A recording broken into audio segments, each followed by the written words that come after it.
Sometimes it's best to leave well enough alone. Hey guys, Noah from WatchMojo here, and today we're counting down our picks for the top 10 worst Marvel reboots. I leave this as a declaration of intent, so no one will be confused. 1. Sic vis pacem parabellum. Latin. The boot camp sergeant made us recite it like a prayer. For this list, we're looking at Marvel's questionable attempts to reboot individual characters or reset the entire universe. Please be warned, spoilers are to follow.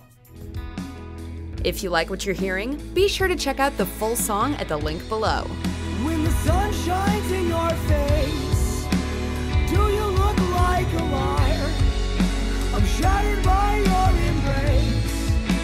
Every single time you took my worried mind, turned it into stone, left me here all alone.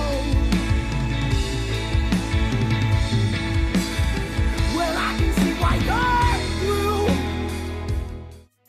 Number 10, Max Comics. Injecting a touch of realism to otherwise fantastical properties sounds like an awesome idea, but darker does not automatically equal better. A Marvel subsidiary created to target a more adult audience, Max published explicit content deemed too shocking for the mainline entries.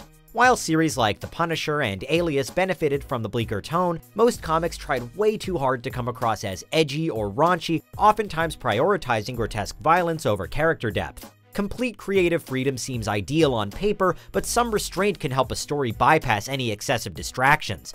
Max is just one big distraction. Number 9, Guardians of the Galaxy. Coinciding with the release of James Gunn's Guardians of the Galaxy, Marvel reframed the comic series to complement the theatrical movie. Penned by Brian Michael Bendis, 2013's reboot grounds the space travelers on Earth for the majority of the comic's run, and the plot is sorely lacking in drive or depth of character. While the artwork deserves praise, Bendis' naturalistic dialogue proves to be a rather poor fit for the Guardians. A couple of high points notwithstanding, this Guardians of the Galaxy reboot lacks the trademark charm typically associated with the comic license. Number 8, The Punisher.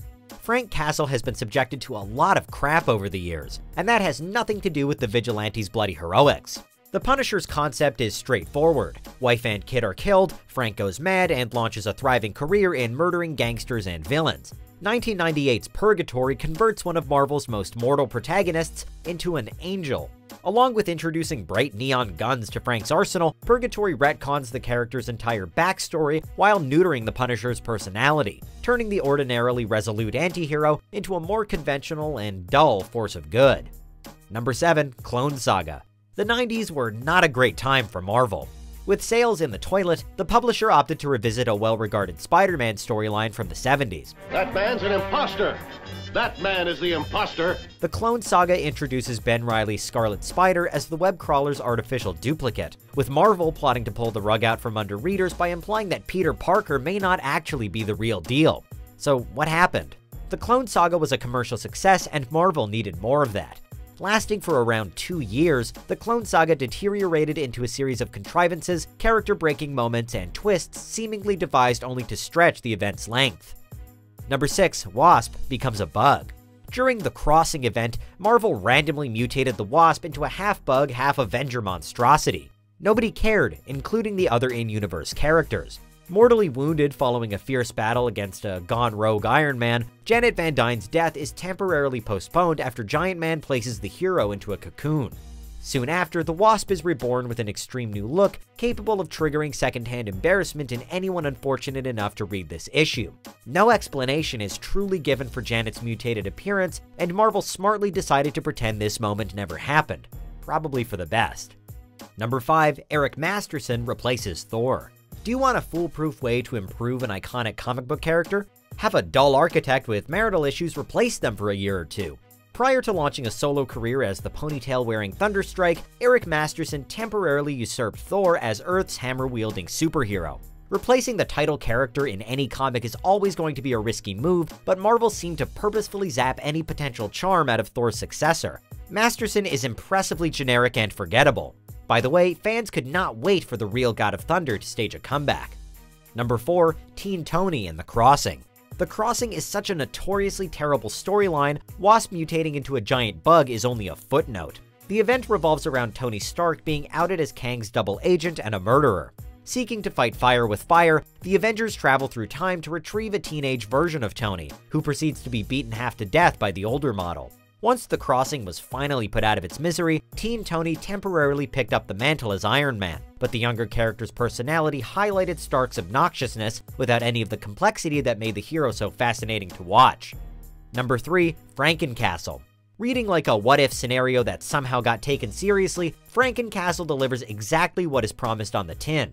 After being chopped to pieces by Daken, the Punisher was brought back to life as a zombie-esque abomination by Morbius, who naively hoped the Vigilante might be able to protect the Legion of Monsters.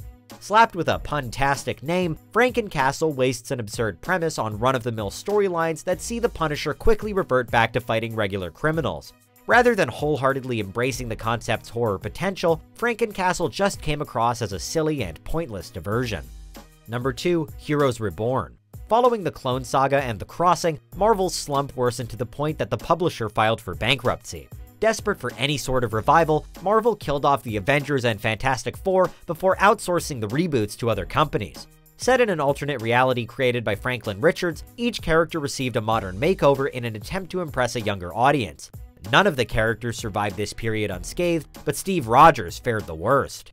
Unlike Iron Man or the Fantastic Four, Captain America's star was on the rise prior to Marvel hitting the panic button and resetting the character. Before we continue, be sure to subscribe to our channel and ring the bell to get notified about our latest videos. You have the option to be notified for occasional videos or all of them. If you're on your phone, make sure you go into your settings and switch on notifications. Number 1. SpiderMan: One More Day. In the span of 4 issues, Marvel erased 2 decades of goodwill. After Spider-Man's true identity is revealed during Civil War, Peter Parker's family becomes a target for revenge-fueled villains. In order to save the life of a mortally wounded Aunt May, Peter agrees to sacrifice his long-standing marriage with Mary Jane, producing a huge retcon that deletes about 20 years of character development. Along with turning Peter into a coward who refuses to accept responsibility for inadvertently causing May's death, One More Day is a blatantly cynical attempt to revert Spider-Man back to square one. Do you agree with our picks? Let us know in the comments. And hey, if you're a fan of the song playing right now, be sure to check out the music video for it right here.